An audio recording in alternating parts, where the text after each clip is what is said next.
Now to the taxi driver attacked because he was Muslim.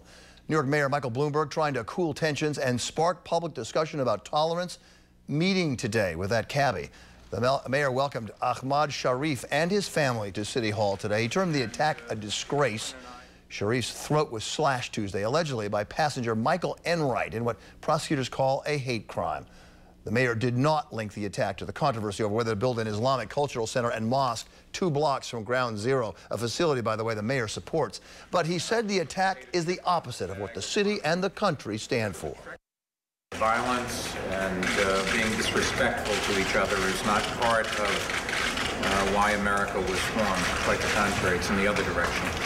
Meanwhile, outside City Hall, a rally in support of the injured driver. Members of the Taxi Workers Alliance speaking out against the attack, which they blamed on fear-mongering against Muslims. But Mr. Sharif, recovering from his injuries, says he still loves New York. This is the city, actually, all color, races, all religion, everyone. We live here side by side peacefully.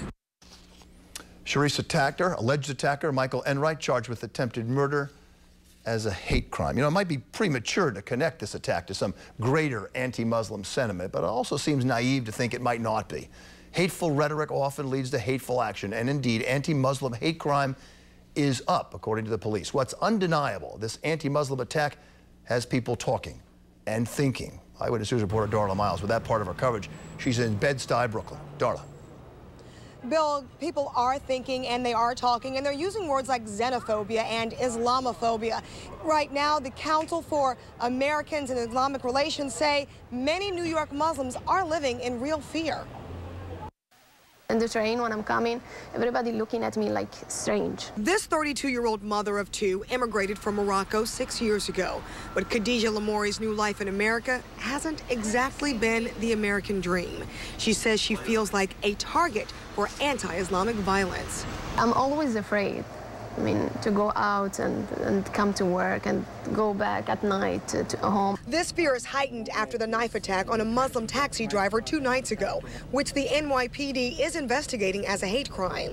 While investigators have made no direct connection between the cabbie attack and a proposed mosque and community center near Ground Zero, the Council on Islamic Relations believes the contentious debate is sparking more of a widespread anti-Muslim sentiment.